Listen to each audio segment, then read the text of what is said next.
యాజకులకు వస్త్రాలు ఉండేవి. ఆ వస్త్రాలకి అనుగుణంగా వాళ్ళ తలపైన ఒక తలపాగా ఉండేది. ఆ తలపాగా పైన యెహోవా పరిశుద్ధ దేవుడు లేక యెహోవా పరిశుద్ధుడు అనే పదం ఉండేది. యెహోవా పరిశుద్ధుడు అనేటువంటి పదం ఆ తలపాగ మీద పెట్టేవారు కదా, ఆ మాటకు మరొక అర్థం కూడా ఉండేది. యెహోవా దేవుని కొరకు ప్రతిష్ఠితమైన వాడు అనే భావం కూడా ఉండేది. తలపాగ మీద వాళ్ళు ఏమని పెట్టుకుంటున్నారు? నేను యెహోవాకు ప్రతిష్ఠితుడని అని పెట్టుకుంటున్నారు అనమాట. పరిశుద్ధపరచడం అనే దానికి మరొక భావన కూడా ఉంది. అంటే దేవుని కొరకు నన్ను నేను ప్రత్యేకపరుచుకుంటున్నాను, దేవుని కొరకు ఒక వస్తువుని ప్రత్యేకపరుస్తున్నాను, దేవుని కొరకు నా అర్పణ ప్రత్యేకపరుస్తున్నాను. ఒకసారి మీరు నిర్గమకాండం 39వ అధ్యాయం 30వ వచనం. మరియు యెహోవా మోషేకు ఆజ్ఞాపించినట్లు వారు మేలిం బంగారముతో పరిశుద్ధ కిరీట భూషణమును చేసి చెక్కిన ముద్ర వలె దాని మీద యెహోవా పరిశుద్ధుడు అని వ్రాయాలి. ఫుట్ నోట్స్లో ఏం రాశాడు చూడండి, యెహోవాకు ప్రతిష్ఠితము. యెహోవా పరిశుద్ధుడు అంటే అక్కడ ఆరాధన ఉంది, నువ్వు పరిశుద్ధుడు ప్రభువా అని. కానీ అక్కడ ఆరోపణకు ఉంది, నేను నీకు ప్రతిష్ఠితుడిని అనే ఆరోపణ కూడా ఉంది. పాత నిబంధనలో దేవాలయంలో బలిపీఠం ఉండేది. బలిపీఠాన్ని దేవుడి కోసం మాత్రమే ప్రతిష్ఠించేవారు. ఆ బలిపీఠం మీద ఏ పశువులను పడితే ఆ పశువులను కోయడానికి కుదరదు. యాంటియోకస్ ఎపిఫానస్ అని ఒక భయంకరమైన దుర్మార్గుడైన రాజు ఇశ్రాయేల్ దేశాన్ని పరిపాలించాడు. ఇశ్రాయేలీయులు బలిపీఠాన్ని పరిశుద్ధంగా ఎంచుతారు గనక దీన్ని ఎలాగైనా అపవిత్రపరచాలని అతడు పందులు తీసుకొచ్చి దాని మీద బలిచ్చాడు. ఎందుకంటే ఇశ్రాయేలీయులకు పంది అపవిత్రమైన జంతువు. దేవుడు ఇశ్రాయేలీయులకు ఖచ్చితమైన ఆజ్ఞ జారీ చేశాడు, ఇవి పవిత్రమైన జంతువులు, వీటినే తినాలి, ఇవి పవిత్రమైన జంతువులు, వీటినే బలివ్వాలి. పవిత్రమైన జంతువుల్లో కూడా అన్ని బలివ్వడానికి కుదరదు, లోపము లేనివి దేవుడు చెప్పినవి మాత్రమే వాళ్ళు బలివ్వాలి. సో వీళ్ళు బలిపీఠాన్ని చాలా ప్రత్యేకంగా ఇచ్చేవారు. అందుకే అక్కడ కూడా బలిపీఠము అంటే అది హగియాజో లేకపోతే హగియోస్ అని అంటారు అనమాట. అంటే ఇది ప్రత్యేకమైనది. అలాగే దేవుడు విధించినటువంటి కొన్ని దినాలు ఉంటాయి. ఇది ప్రతిష్ఠిత దినం, ఈరోజు మీరు ఉపవాసం ఉండాలి. ఇది ప్రతిష్ఠిత దినం, ఈరోజు మీరు పులియని రొట్టెలు తినాలి. ఇది ప్రతిష్ఠిత దినం, ఈరోజు మీరంతా కూడా ఈ గుడారాల్లో నివసించాలి. ఇది ప్రతిష్ఠిత దినం, ఈ రోజును మీరంతా కూడా ఒకచోటే భోజనం చేయాలి. ఇలా కొన్ని రూల్స్ ఉన్నాయి. ఈ ప్రతిష్ఠిత దినాలనే పండుగ దినాలు అన్నారు. అంటే ఈ దినాలు ప్రత్యేకపరచుకున్నారు. అన్ని రోజులు లాంటి రోజు కాదు ఇది. కాబట్టి అన్ని రోజుల్లాగా ఈ రోజు నువ్వు గడపకూడదు, ఇది ప్రత్యేకమైన దినం అని ప్రత్యేకపరచుకున్న దినాల్ని మన దేశంలో పండుగ దినాలు ఎలా అంటామో అలాగే అక్కడ కూడా వీళ్ళకి ప్రత్యేకమైన దినాలు ఉన్నాయి. కాబట్టి ఆ దినాలను ఏమనేవారు వీళ్ళు? హగియాజో లేకపోతే హగియోస్ అనేవారు. అలాగే కొంతమంది మనుషుల్ని సేవ కొరకు ప్రత్యేకపరిచారు. ఎవరా మనుషులు? లేవీయులు. ఆ లేవీయులను కూడా మళ్ళీ అందులో 3 శాఖలు చేశారు. అందులో అహరోను వంశస్థులు మాత్రమే బలిపీఠం మీద బలిద్రవ్యాలు ఇవ్వాలి, ఇంకెవరు ఇవ్వడానికి వీల్లేదు. ఇంకా అందులో ఉన్నటువంటి మిగతా జాతి వాళ్ళు కొంతమంది ఉపకరణాలు మోయడానికి, కొంతమంది గుడారాలు వేయడానికి, కొంతమంది శుభ్రం చేయడానికి, ఇవన్నీ వివిధ శాఖలు వివిధ వ్యక్తులకు విభజించారు. కానీ వీళ్ళంతా కూడా లేవీలే. లేవీలంటే మనుషుల్లో నుంచి దేవుని కొరకు ప్రత్యేకించబడిన వారు. ఆ లేవీల్లో మోషే అహరోను వంశస్థులు యాజకత్వం కోసం ప్రత్యేకించబడిన వారు. కాబట్టి ఎవరయ్యా ఈ యాజకులు అంటే హగియాజో హగియోస్ అంటే ఇలా ప్రత్యేకించుకున్న వాళ్ళు. ఇలాగా ప్రత్యేకత అనే పదం ఇలా విభిన్నమైన విషయాలకి వినియోగిస్తూ ఉండేవారు. హగియాజో అనే పదంకి కొయినోస్ అనేటువంటి పదానికి చాలా వ్యత్యాసం ఉంది. కొయినోస్ అంటే అపవిత్రమైన, సామాన్యమైన అనేటువంటి భావాలు ఉన్నాయి. కానీ ప్రత్యేకించుకున్న వాటిని హగియోస్ అంటారు. హైబత్ అనేటువంటి ఆయన పరిశుద్ధపరచుట అనేటువంటి మాటకు ప్రాథమికమైనటువంటి భావం ప్రత్యేకపరచుట లేక ప్రతిష్ఠించుట. అయితే అదే పదం ప్రత్యేకపరచుకున్న వ్యక్తిలో తత్ఫలితంగా ఏర్పడే పరిశుద్ధతను గుర్చిన తలంపును కూడా ఇస్తుంది అంటాడు. పరిశుద్ధతను గురించి ప్రత్యేకపరచుకోవడం, ప్రతిష్ఠించుకోవడం అనే భావం మీకు నిర్గమకాండం 39వ అధ్యాయం 30వ వచనంలో నుండి నేను చూపించాను. మొదటి దశలోనికి పత్రికలో అసలు దేనికి మనల్ని మనం ప్రత్యేకపరచుకోవాలి? సో పరిశుద్ధపరచుకోవడం అంటే ప్రత్యేకపరచుకోవడం, పరిశుద్ధపరచడం ప్రత్యేకంగా ఎంచడం, పరిశుద్ధపరచుట ప్రత్యేకంగా ఎంచుట. ఈ భావాలకి ఒక మిళితమైనటువంటి భావాన్ని పౌలు గారు తెస్సలోనికీయులకు రాసినటువంటి మొదటి పత్రికలో చెప్తాడు అంటాడు ఈయన. ఆ విషయాలు ఏంటో చూద్దాం. తెస్సలోనికీయులకు పౌలు రాసినటువంటి మొదటి పత్రిక 3వ అధ్యాయం 12వ వచనం. 4వ అధ్యాయంలో కూడా చాలా వచనాలు చూస్తాం, దయచేసి బైబిల్ తెరిచి ఉంచుకోండి. 3వ అధ్యాయం 12వ వచనం. మరియు మన ప్రభువైన యేసు తన పరిశుద్ధులందరితో వచ్చినప్పుడు మన తండ్రి అయిన దేవుని ఎదుట మీ హృదయములను పరిశుద్ధత విషయమై అనింద్యమైనవిగా ఆయన స్థిరపరచుటకై అంటున్నాడు. అంటే పరిశుద్ధతకు నిందారహిత్యానికి చాలా దగ్గర సంబంధం ఉందని చెప్తున్నాడు. మీరు ఆదికాండం 6వ అధ్యాయంలో నోవహు గురించిన సాక్ష్యం వింటే 8వ వచనంలో, అయితే నోవహు యెహోవా దృష్టి యందు కృప పొందిన వాడాయను. తర్వాత 9వ వచనం, నోవహు వంశావళి ఇదే. ఆదికాండం 6:9, నోవహు నీతిపరుడును తన తరం వారిలో నిందారహితుడునై ఉండెను. నిందారాహిత్యం పరిశుద్ధతకు అనివార్యమైన సంబంధం కలిగిన లక్షణం. నేను చాలా పరిశుద్ధుండండి, మడి ఆచారాల్లో, మందిరానికి ఇచ్చేటువంటి విషయాల్లో, భక్తి విషయంలో, అన్ని విషయాల్లో నేను చాలా కరెక్ట్గా ఉంటాను అని నువ్వు చెప్పుకోవచ్చు. కానీ నీ వలన బాధపడిన వాళ్ళు, నీ వలన ఇబ్బంది పడినటువంటి వాళ్ళు, నీ వలన హాని పొందినటువంటి వాళ్ళు ఖచ్చితంగా నేను నిందిస్తారు. ఏమండి, కొంతమంది అకారణంగా నిందిస్తారు, ఆ నిందలు నిలవు. కానీ కొన్నిసార్లు మన మీద వేసే నిందలు నిజంగానే అవి కరెక్టే అనిపిస్తుంది. ఎందుకంటే మన స్వభావం అలా ఉంటుంది. మన స్వభావంలో ఆ నిందారాహిత్యం ఖచ్చితంగా ఉండాలి. మనం ఒకరితో వేలెత్తు చూపించుకునేటట్టు ఉండకూడదు. దేవుని బిడ్డలుగా మనల్ని మనం పరిశుద్ధపరచుకున్నాము, ప్రత్యేకపరచుకున్నాము, దేవుని కొరకు ప్రతిష్ఠించుకున్నాము. నేను దేవుని బిడ్డని. ఒకప్పుడు పాపంలో బ్రతికాను, ఇష్టం వచ్చినట్టుగా విచ్చలవిడిగా జీవించాను, నచ్చింది తిన్నాను, నచ్చిన చోట తిరిగాను, నచ్చిన చోట పడుకున్నాను. కానీ ఇవాళ నా నీచ స్థితి ఏంటో నాకు అర్థమైంది, నా దేవుడు ఎవరో నాకు అర్థమయ్యాడు. కాబట్టి ఇక నుంచి నేను నా పాపం విడిచిపెట్టి దేవుని కొరకు బ్రతకాలనుకుంటున్నానని ఒక వ్యక్తి చేసుకునే తీర్మానాన్ని పశ్చాత్తాపము, మారు మనసు అంటారు. మారు మనసు పొందిన వ్యక్తి తను తాను ప్రత్యేకపరచుకోవాలి. అపోస్తుల కార్యములు 2వ అధ్యాయము 38వ వచనంలో పేతురు గారు అక్కడ చేరినటువంటి మనుషులను, శ్రోతలను ఉద్దేశించి అంటున్నాడు, మీరును మూర్ఖులకు ఈ తరము వారికి వేరై రక్షణ పొందండి. ప్రత్యేకపరచుకోవాలి, మిమ్మల్ని మీరు ప్రతిష్ఠించుకోవాలి. అక్కడ మీరు గమనించండి, అపోస్తుల కార్యము 2వ అధ్యాయము 40వ వచనం, ఇంకను అనేక విధములైన మాటలతో సాక్ష్యమిచ్చి మీరు మూర్ఖులకు ఈ తరం వారికి వేరై రక్షణ పొందండి అని చెప్పాడు. మీరు మూర్ఖులకు ఈ తరం వారికి వేరైపోవాలి. మూర్ఖులకు ఈ తరం వారికి వేరై వాళ్ళ నుంచి మీరు పూర్తిగా వేరైపోవాలి. మీరు వేరుగా కానప్పుడు మీరు దేవుని అవమానపరుస్తున్నారు. మీరు వేరు కానప్పుడు వీళ్ళు క్రైస్తవుల, వాళ్ళకి మనకేం తేడా, బొమ్మ తేడా అంతే, వాళ్ళు మనకులంటోళ్ళే అని చెప్పుకోవడం ద్వారా మన దేవుణ్ణి మీరు వాళ్ళ మధ్యన చులకన చేస్తున్నారు, మీరు అవమానపరుస్తున్నారు. కాబట్టి అలా ఉండడానికి వీలేదు.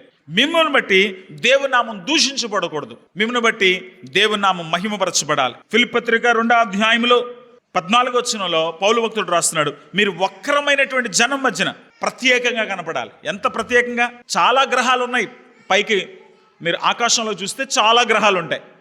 కానీ చీకటి పడ్డాక మీకు ఏ గ్రహాలు కనపడవు. ఏం కనపడతాయి?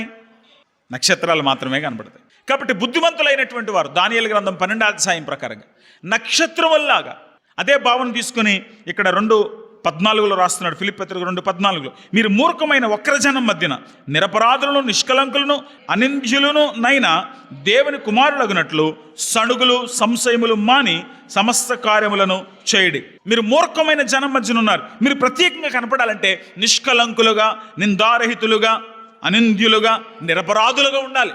అలా ఉండాలి అంటే మీరు దేవుని వాక్యంతో ముడిపడినటువంటి జీవితం కలిగి ఉండాలి. మీరు 1వ కీర్తన చదివితే కీర్తనకారుడు అదేగా చెప్తాడు, దుష్టుల ఆలోచన చెప్పు నడవక, పాపుల మార్గం నిలవక, అపహాసకులు కూర్చుండు చోటను కూర్చుండగా, యెహోవా ధర్మశాస్త్రమునందు ఆనందిస్తూ దివారాత్రము దాన్ని ధ్యానించువాడు.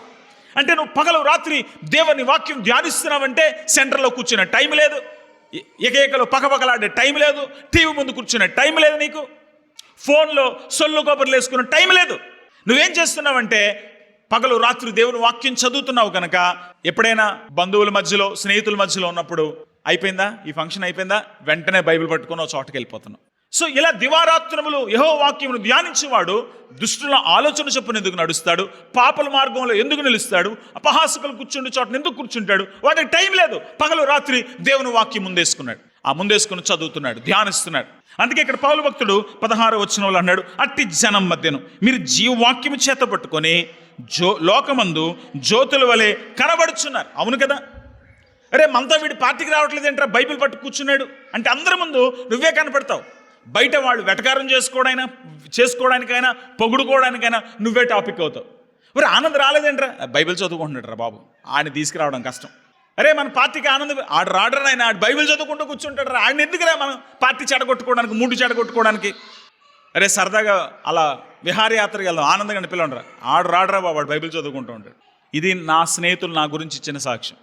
ఇప్పటికీ మీరు నా స్నేహితులకు ఫోన్ చేస్తే వాళ్ళు అంటారు, ఆడి పిచ్చెక్కింది, ఆడి బైబిల్ పట్టుకొని పిచ్చోడైపోయాడని నా గురించి చెప్పుకుంటారు మా ఫ్రెండ్స్. ఎందుకంటే వాళ్ళు ఎవరికి యేసుప్రభు తెలియదు. సామాన్యంగా బ్రతికే ప్రజల మధ్యలో నువ్వు ప్రత్యేకంగా ఉండాలి. ఎందుకని? హగియాజో, నువ్వు పరిశుద్ధుడైన దేవుని ఆరాధిస్తున్నావు, పరిశుద్ధుడైనటువంటి దేవుణ్ణి సేవిస్తున్నావు, పరిశుద్ధుడైన దేవుని బిడ్డగా ఎంచబడుతున్నావు. కాబట్టి నీ జీవితం ఎంత ప్రత్యేకంగా ఉండాలి అనే భావన అక్కడ కనబడుతుంది. మొదటి దశలోనిక 4:3లో జారత్వానికి దూరంగా ఉన్నటువంటి జీవితం. ఏమండి, అందరూ వ్యభిచారులు కాకపోవచ్చు కానీ అందరూ జారులే. ఇది చాలా భయంకరమైన స్టేట్మెంట్. ఎలా జారులో చెప్తాను చూడండి. ఒక సబ్ అడ్వర్టైజ్మెంట్ చూస్తున్నాం, అక్కడ ఒక అమ్మాయి స్నానం చేస్తూ కనబడుతుంది. ఒక నోట్ బుక్ అడ్వర్టైజ్మెంట్ చూద్దాం, అందులో మళ్ళీ ఆడపిల్ల కనబడుతుంది. ప్రతి చోట కూడా ఎటు చూచినా నీ హృదయాన్ని ప్రేరేపించి నీ ఆలోచనలను ప్రభావితం చేసేవే ఉన్నాయి. కాబట్టి అందరి మనసులు కలుషితం అవుతున్నాయి. ఈవేళ 13 ఏళ్ళు దాటిన పిల్లలు వాళ్ళ పసితనం అంతా పోతుంది. వాళ్ళు చక్కగా ఆడుకోవాలి, వాళ్ళు చక్కగా ఎంజాయ్ చేయాలి, వాళ్ళు చక్కగా అనేక ప్రదేశాలు తిరగాలి, వాళ్ళు రకరకాల ఆహార పదార్థాలు తిరిగి ఎంజాయ్ చేయాలి. కానీ ఆ పసి వయసులోనే లవ్ అని కొవ్వెక్కి వీళ్ళు ఏం చేస్తున్నారంటే వాళ్ళ జీవితాలన్నీ నాశనం చేసుకుంటున్నారు, సర్వనాశనం చేసుకుంటున్నారు. వీడి మనసంతా ఎటో వెళ్ళిపోద్ది. ఎప్పుడు చూసినా ఫోను. అమ్మాయి మాట్లాడినంతసేపు ఓకే, మాట్లాడలేదా వీడికి గుండె పగిలిపోద్ది. ఆ తర్వాత వీడి విషాదంలో పోతాడు. 13 ఏళ్లకే ఇంత కర్మ నీకు అవసరమా? పెళ్ళైన వాళ్ళందరినీ అడుగు, ఒక్కడో సుఖంగా లేడు. కంగారు పడకండి, ఆ గోతులకు దిగుదురు కానీ ఆ బాధలు కూడా పడుదురు కానీ కొంచెం బాల్యాన్ని అనుభవించండి, యవ్వనాన్ని అనుభవించండి, సరదాగా జీవితం గడపండి. పెళ్ళయ్యే టైం వచ్చిన తర్వాత మీరు ఆగమన్నా ఆగరు, మిమ్మల్ని ఆపడు, ఆ మాయాజాలంలో పడిపోతారు. ఆ తర్వాత మాకులకు తన్నుకు చేస్తారు. ఏం ప్రాబ్లం లేదు, కంగారు పడకండి. అర్రా, జారత్వమునకు దూరంగా ఉండాలి మనం. ఇది మత్తయి సువార్త 5వ అధ్యాయం చెప్పేటప్పుడు చెప్పాను. మోహపు చూపు దేవుని దృష్టిలో వ్యభిచారం. అన్న ఏం చేయమంటారన్న? సరదాగా టీవీ చూద్దామంటే అందులో అయ్యే ఉంటున్నాయి, బయటికి వెళ్దామంటే అటు ఇటు వాల్ పోస్టులు అయ్యే ఉంటున్నాయి, ఎవరితోనో మాట్లాడదంటే ఫోన్లో కూడా అదే ఉంటున్నాయంటే మరి అదే మాని బైబిల్ చదువుకో. బోరింగ్ అన్న, బైబిల్ ఎవడు చదువుతాడు? మరి చదవకపోతే పాపలో పడు, నరకానికి పో, ఎవడు కదా అన్నాడు. నరకం బోరింగ్గా ఏముండదు, చాలా బాగుంటుంది. కాలిపోతూ ఉంటాం కానీ చచ్చిపోం. ఇది రియల్, ఇది వాస్తవం. నీకు కనపడేదంతా వాస్తవం కాదు, నరకం వాస్తవం, దేవుడు వాస్తవం. దయచేసి యవనస్తులు పిల్లలు మీ చెవుల్లోకి ఈ మాటలు రింగుమనాలి. నిద్రపోతున్నటువంటి వ్యక్తికి కలలే ప్రపంచం అనుకుంటాడు. ఆ కలలో ఊహాలోకంలో తేలుతూ ఉంటాడు. ఇంతలో వాళ్ళ మమ్మీ అరే కాలేజీ టైం అయింది లేకవాని ఒక్కడు కొడుతుంది. అప్పుడు ఒళ్ళు చెల్లుమని ఓహో నేను ఇంట్లో ఉన్నానా అని మెలికొస్తుంది. అప్పుడు ఒరే కాలేజీకి వెళ్ళాలనుకుంటాను. ఇటు పళ్ళు సరిగ్గా తోముకోడు, స్నానం సరిగ్గా చేసి టకటగా బట్టలు వేసుకొని పరిగెత్తుకుంటూ వెళ్ళిపోతాడు కాలేజీ. అక్కడికి వెళ్ళాక ఇంకా బుర్ర సెటిల్ అవ్వదు, కళ్ళలోనే ఉంటాడు. పాఠాలు ఒకటి చెప్తుంటారు, ఇటు ఇంకో చోట తిరుగుతూ ఉంటాడు. తీరా పరీక్షలు వస్తే ఫెయిలు. ఏరా అంటే ఏం బుర్రకెక్కలేదు, మా టీచర్ మాకు ఏం చెప్పలేదంట. టీచర్ బాగానే చెప్పారు, నువ్వు మైండ్ ఆబ్సెంట్ బాడీ ప్రెసెంట్లో కాలేజీలో కూర్చున్నావు. టీచర్ బాగానే చెప్పారు, మేము బాగా చదివేవాళ్ళమే, మేము మంచివాళ్ళమే. కానీ వీడు పక్కింటోడు చెడగొట్టాడు, అది ఆడు తీసుకెళ్ళాడు, అది తీసుకెళ్ళి. ఎందుకమ్మా ఇవన్నీ? మనసున్న చోట మార్గం ఉంటుంది. Where there is a will there is a way అన్నారు. నీకు చదవాలి అనుకుంటే కొంతమంది పిల్లలు నేను చూస్తాను, ఎక్కడ కూర్చున్నా వాళ్ళ పుస్తకంతో వాళ్ళు ఉంటారు. ఎందుకంటే వాళ్ళ జీవితంలో కసి పెట్టుకుంటారు, నేను పైకి రావాలి. ఇంటర్నెట్లో ఇటువంటి మోటివేషనల్ వీడియోస్ బోల్డ్ ఉన్నాయి, బోల్డ్ మంది చరిత్రలు ఉన్నాయి, నేను పేర్లు చెప్పక్కర్లే. చెత్త తుడుచుకునేటువంటి ఆవిడ కొడుకు ఐఏఎస్ అయినటువంటి సందర్భాలు ఉన్నాయి. రాళ్ళు కొట్టుకునేటువంటి ఆవిడ కూతురు ఈవేళ కలెక్టర్ అయినటువంటి సందర్భాలు ఉన్నాయి. వాళ్ళందరికీ నీకులాగా లవ్వు కొవ్వు ఎందుకు పట్టుకోలేదు? వాళ్ళకి అన్నీ సాగలేదు, తినడానికి తిండి లేని వాళ్ళు కూడా ఈవేళ ఐపీఎస్ ఆఫీసర్స్ అయిపోయారు. ఎందుకో తెలుసా? వాళ్ళకి జీవితంలో ఒక లక్ష్యం ఏర్పడింది. మనం పైకి రావాలి, మనం ఉన్నత స్థానంలోకి రావాలి, మనం ఈ కష్టాలు పడకూడదు అని అనుకున్నారు కనుక వేరే వేరే ఆకర్షణకు వ్యాపకాలకు వాళ్ళ సమయం ఇవ్వలేదు. అలాగే నువ్వు పరలోకం వెళ్ళాలి అనుకుంటే దేవునికి తప్ప నీ జీవితంలో మరి దేనికి స్థానం ఉండడానికి వీల్లేదు. పరిశుద్ధులవ్వాలి. మొదటి దశలోనిక 4వ అధ్యాయం 4-5 వచనాలు, మీలో ప్రతివాడు దేవుని ఎరగని అన్యజనుల వలె కామాభిలాష ఎందు కాక. జారత్వం అంటే చూడడం అన్నారు. కామాభిలాష ఏంటండి? ప్రతి టచ్లో ఎంజాయ్ చేయాలి, ప్రతి మాటలో ఎంజాయ్ చేయాలి, ప్రతి చూపులో ఎంజాయ్ చేయాలనేటువంటి ఆ మైండ్ సెట్ మారిపోవాలి నీకు. సెన్సువాలిటీ అంటారు. అంటే మనకి 5 ఇంద్రియాలు ఉంటాయి: చూపు, వాసన, వినికిడి, రుచి, చర్మానికి స్పర్శ. పంచేంద్రియాలు ఉంటాయి మనకి. అంటే కామాభిలాష కలిగినోడు ఏం చేస్తాడంటే వీటన్నిటినీ కూడా ఎంజాయ్మెంట్కి మాత్రమే వాడతాడు. నీ కన్ను వాడాల్సింది విచక్షణ కోసం. ఎక్కడైనా ప్రమాదం వస్తుందా, ఇది మంచిదేనా, ఈ వ్యక్తి మంచోడేనా, ఇక్కడ ఏదైనా ప్రమాదం పొంచుందా, ఇక్కడ ఏదైనా అపాయం ఉందా అని విచక్షణతో నిన్ను నువ్వు కాపాడుకోవడానికి దేవుడు నీకు కళ్ళు ఇచ్చాడు, ఎంజాయ్మెంట్కి కాదు. నీకు చెవులు ఇచ్చాడు, రకరకాల మ్యూజిక్లు విని విని నీ చెవులలో ఉన్నటువంటి ఆ కర్ణేంద్రియాలు పూర్తిగా చచ్చుబడిపోయి కొన్నాళ్ళకి బాబు అంటే వినపడదు, రే ఏంటి అంటాడు, ఇంటికి అయిపోయింది, చెవుడు వచ్చేసింది. ఆ చెవులు ఆ పాడు చేసుకోవడానికి కాదు, ఎవడేం చెప్తున్నాడో జాగ్రత్తగా వినడానికి. ముక్కు కైని పెట్టుకోవడానికో రకరకాల దరిద్రం పెట్టుకోవడానికో కాదు, గాలి పీల్చుకోవడానికి.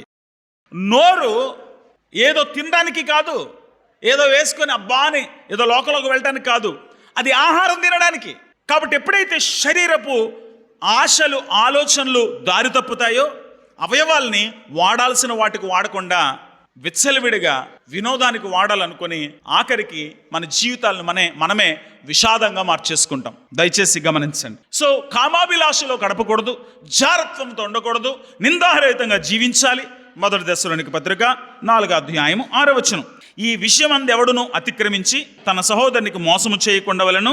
ఎందుకనగా మేము పూర్వం మీతో చెప్పిన సాక్ష్యం ఇచ్చిన ప్రకారము ప్రభు వీటన్నిటి విషయమై ప్రతిదండన చేయువాడు. వీటన్నిటి విషయంలో దేవుడు ఖచ్చితంగా ప్రతిదండన చేస్తాడు, జాగ్రత్త. కాబట్టి అతిక్రమించొద్దు, క్రమం తప్పొద్దు, విచ్చలవిడిగా ప్రవర్తించొద్దు, జాగ్రత్త. సో దేవుని బిడ్డలు క్రమశిక్షణ కలిగి ఉంటారు, దేవుని బిడ్డలు జాగ్రత్తలో మునిగిపోరు, దేవుని బిడ్డలు నిందారహితంగా ఉంటారు, దేవుని బిడ్డలు కామాభిలాషలో తమ అవయవాల్ని విచ్చలవిడిగా వాడరు. మొదటి దశలోనికి పత్రిక 4వ అధ్యాయం 7-8 వచనాలు. పరిశుద్ధులగుటకే దేవుడు మనల్ని పిలిచెను గాని అపవిత్రులుగా ఉండుటకు పిలవలేదు. కాబట్టి ఉపేక్షించేవాడు మనుషును ఉపేక్షింపడు గాని మీకు తన పరిశుద్ధాత్మను అనుగ్రహించిన దేవునినే ఉపేక్షిస్తున్నాడు. నువ్వు దేవుని మహిమపరచాలి, దేవునికి అనుకూలంగా జీవించాలి, కానీ నీ శరీర కోరికలు నెరవేర్చుకోవడానికి ఆ రకమైన ప్రవర్తన నీకు నచ్చట్లేదు కనుక నువ్వు రహస్యంగా పాపానికి అప్పగించుకుంటా ఉంటే దేవుడు చూడడం లేదా, నా మాట వీడు లెక్క చేయట్లేదు, నేను చెప్పినట్టు వీడు వినటం లేదు అని దేవుడు దాన్ని లెక్కలోకి తీసుకోడా? నువ్వెవరిని ఉపేక్షిస్తున్నావు, ఎవరు నిర్లక్ష్యం చేస్తున్నావు? దేవుడినే కదా.